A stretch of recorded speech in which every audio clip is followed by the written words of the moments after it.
ધર્મ અને આસ્થાના નામે પૈસા પડાવતા ભુવાઓ તો આપણે અનેક જોયા, પરંતુ યુટ્યુબમાં ફેમસ થઈ ધર્મ અને આસ્થાના નામે પૈસા પડાવી હવે સાથે સાથે હત્યાઓને અંજામ આપતો પણ ભુવો સામે આવ્યો છે। 12 લોકોની હત્યા કરી નાખી। આધુનિક યુગમાં પણ આવા સામાન્ય માણસોને ભગવાનનો દરજ્જો આપનારા લોકો આ યુગમાં પણ હજુ જીવે છે। આપણા જેવા જ લોકો આ લોકોને બેફામ બનાવી રહ્યા છે। 12 લોકોની આ ભુવો હત્યા કરી નાખે છે। શું છે આખો કિસ્સો? કોની કોની હત્યા કરી, કઈ રીતે હત્યાઓનો અંજામ આપ્યો, જાણીએ ભુવાની હિસ્ટ્રી। નમસ્કાર, હું અમરીન અને તમે જોઈ રહ્યા છો નિર્ભય ન્યૂઝ। સરખેજ પોલીસના હાથે 3 ડિસેમ્બરે પકડાયેલા તાંત્રિક નવલસિંહ ચાવડાનું ભેદી સંજોગોમાં મોત થયું। આ પહેલા પોલીસ સમક્ષ કરેલી કબૂલાતમાં તેણે 15 વર્ષથી સુરેન્દ્રનગર, અસલાલી, રાજકોટ, અંજાર અને કુલ મળીને 12 જેટલી હત્યાઓ કરી હતી। એટલું જ નહીં, તેની સગી માતા, દાદી અને કૌટુંબિક કાકાને પણ તેણે પતાવી દીધા હતા। સિરિયલ કિલર તાંત્રિક નવલસિંહ ચાવડા તાંત્રિક વિધિ દ્વારા 4 ગણા રૂપિયા કરી આપવાનું કહીને ચાંગોદરના વેપારીની હત્યાનો પ્લાન ઘડ્યો હતો। જોકે તેના જ ડ્રાઈવરે 24 કલાક પહેલા જ માહિતી જે છે તે સરખેજ પોલીસને આપી દેતા 13મી હત્યાનો પ્લાન ફેલ ગયો। શનિવારે રાત્રે સરખેજ પોલીસની પૂછપરછમાં આરોપીએ કબૂલાત કરી કે તેણે કુલ 12 હત્યાઓ કરી છે। આ તમામ યજમાનોની હત્યા સોડિયમ નાઇટ્રાઇટ થકી તેણે કરી છે તેવું તેણે કબૂલાત કરી। ઝેરી કેમિકલનો પાવડર તે સુરેન્દ્રનગરની એક લેબોરેટરીમાંથી લાવ્યો હતો।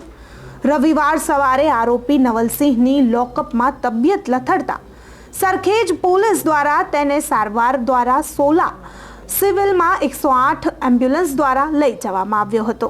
જોકે હોસ્પિટલ પહોંચે તે પહેલા જ તેનું મૃત્યુ થયું। આ અંગે ડીસીપીએ જણાવ્યું કે આરોપીના મોત મામલે અસારવા સિવિલ હોસ્પિટલમાં પેનલ તબીબો દ્વારા પોસ્ટમોર્ટમ કરાયું છે। પોસ્ટમોર્ટમ દરમિયાન એફએસએલ, એસડીએમને પણ સાથે રખાયા હતા।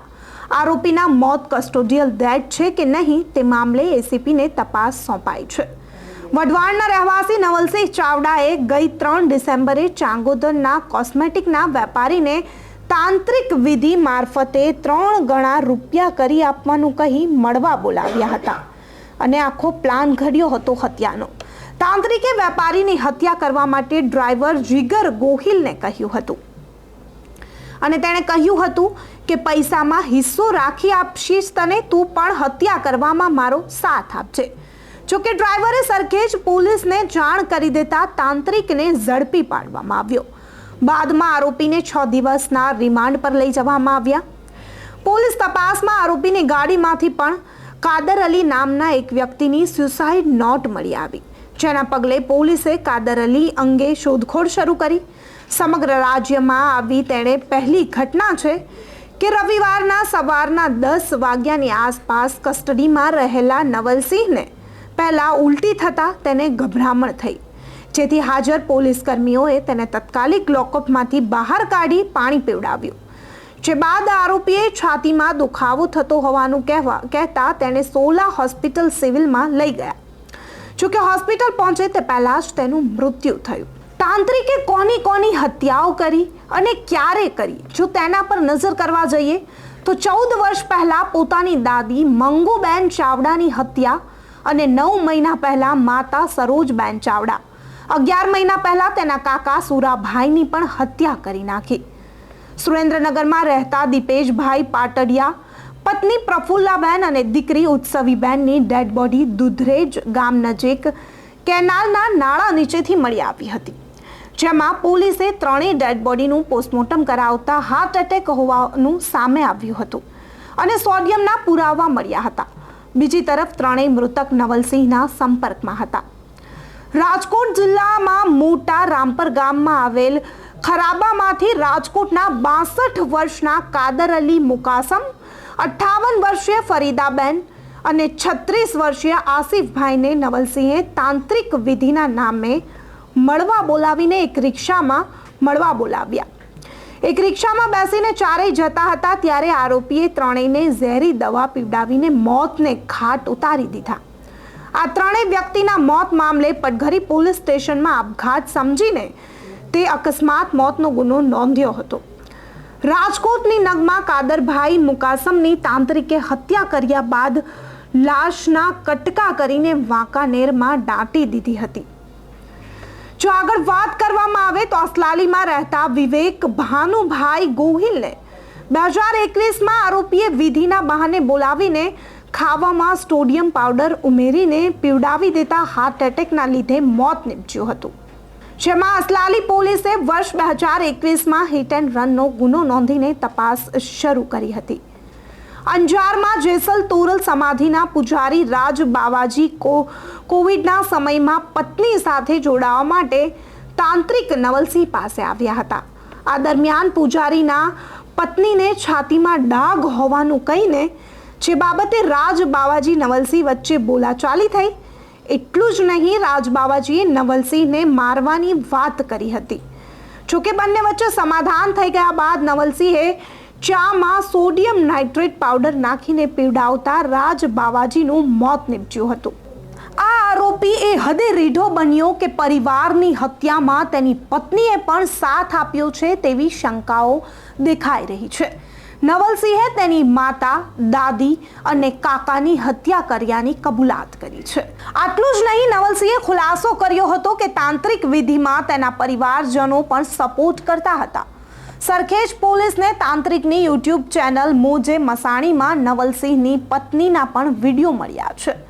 પોલીસને હવે શંકા છે કે ત્રણેય પરિવારજનોની હત્યામાં નવલસિંહને તેની પત્નીએ સાથ આપ્યો હોઈ શકે છે, જેથી આગામી દિવસોમાં તાંત્રિકની પત્નીની પણ પૂછપરછ કરવામાં આવશે। સરખેજ પોલીસ સ્ટેશનના સીસીટીવી ફૂટેજની પણ તપાસ થઈ રહી છે। સરખેજ પોલીસ સ્ટેશન લોકઅપમાં તાંત્રિક નવલસિંહની રવિવારે તબિયત લથડતા સારવાર દરમિયાન લઈ જતા સમયે મૃત્યુ થયું હતું, જેના પગલે પોલીસે આરોપીને છેલ્લા 2 દિવસમાં કોણ મળવા આવ્યું અને આરોપીને જમવાનું કોણે આપ્યું તે અંગે પોલીસે સીસીટીવી ફૂટેજ જોઈને તપાસ હાથ ધરી છે। આટલું જ નહીં, પરિવારજનોનું નામ ન ખુલે તે માટે તેઓએ કઈ રીતે સોડિયમ નાઇટ્રાઇટ આરોપીને પહોંચાડ્યું છે કે નહીં તે માટે પોસ્ટમોર્ટમનો રિપોર્ટ આવ્યા બાદ મોતનું ચોક્કસ કારણ જાણી શકાશે। અગાઉ પીએમના રિપોર્ટ શંકાસ્પદ હતા, તપાસ થઈ કે નહીં તે પણ જોવામાં આવશે। રાજકોટ, સુરેન્દ્રનગર, પડધરી, અસલાલી પોલીસ સ્ટેશનની હદમાં મળેલી લાશનું પોલીસે પોસ્ટમોર્ટમ કરાવ્યું હતું, જેમાં સોડિયમની માત્રા મળી આવી હતી। પરંતુ જે તે સમયે પોલીસે કેસ ઝડપથી પૂરો કરવાની ઉતાવળમાં સોડિયમ અંગે વધુ તપાસ કરી નહીં, જેનો લાભ સીધો તાંત્રિકને મળ્યો। બાર હત્યા કર્યા બાદ પણ તાંત્રિક વિરુદ્ધ કોઈ નક્કર પુરાવા પોલીસ શોધી શકી નથી। તાંત્રિક નવલસિંહે સુરેન્દ્રનગરની એક લેબોરેટરીમાંથી ₹20માં 100 ગ્રામ સોડિયમ નાઇટ્રાઇટ ખરીદ્યું હતું, જે બાદ તાંત્રિક ખાદ્ય પદાર્થમાં ભેળવીને મોતને ઘાટ ઉતારીને પૈસા, સોના, ચાંદીના દાગીના લૂંટી લેતો। આ કેસમાં આડકતરી રીતે સાથ આપતા લેબોરેટરીવાળા સામે પણ પોલીસ તપાસ કરવામાં આવશે। આ ઘટના સામે આવતા સમગ્ર ગુજરાતની આંખો પોળી થઈ ગઈ। ચકચાર મચી જાય તેવી આ ઘટના છે, જે સામાન્ય માણસને ભગવાન બનાવી મૂકીએ છીએ આપણે। આપણા જેવા કેટલાક લોકો આવા લોકોને પૂજે છે, તે લોકો હવે બેફામ બની ગયા છે। પૂજારી અને જે તાંત્રિક વિધિ છે તેને હવે આ લોકોએ ધંધો બનાવી મૂક્યો છે। યુટ્યુબ ચેનલો ખોલી નાખી છે, સોશિયલ મીડિયા દ્વારા લોકો સુધી પહોંચી રહ્યા છે, પોતે પ્રસિદ્ધ થઈ રહ્યા છે અને આપણા જેવા લોકોને આવા લોકો છેતરી રહ્યા છે। હવે ભુવાઓ સોશિયલ મીડિયામાં વ્યાપાર કરી રહ્યા છે। ધર્મ અને શ્રદ્ધાના નામે કરોડો લાખો રૂપિયા ચરી ખાય છે અને આપણા જેવા સામાન્ય લોકોને મોતને ઘાટ ઉતારતા પણ આવા લોકો અચકાતા નથી। ત્યારે આ ચકચાર મચાવી દેતી સિરિયલ કિલરની આ જે ઘટના છે અને આ ભુવા વિશે તમારું શું માનવું છે, જે આવા ભુવાઓ દિવસે ને દિવસે બેફામ બની રહ્યા છે? હજુ તપાસ ચાલી રહી છે। આ કેસમાં કેટલા લોકો જોડાયેલા છે, કેટલી ચેન, કેટલી કડીઓ મળી આવે છે તે પણ તપાસમાં ખુલશે। જોવાનું રહેશે શું હજુ પણ નવા ખુલાસાઓ થાય છે। આવા ભુવાઓને લઈને તમારું શું માનવું છે અમને કમેન્ટ કરી ચોક્કસથી જણાવજો, તથા અમારી ચેનલ નિર્ભય ન્યૂઝને લાઇક, શેર અને સબસ્ક્રાઇબ કરવાનું ભૂલશો નહીં। આભાર।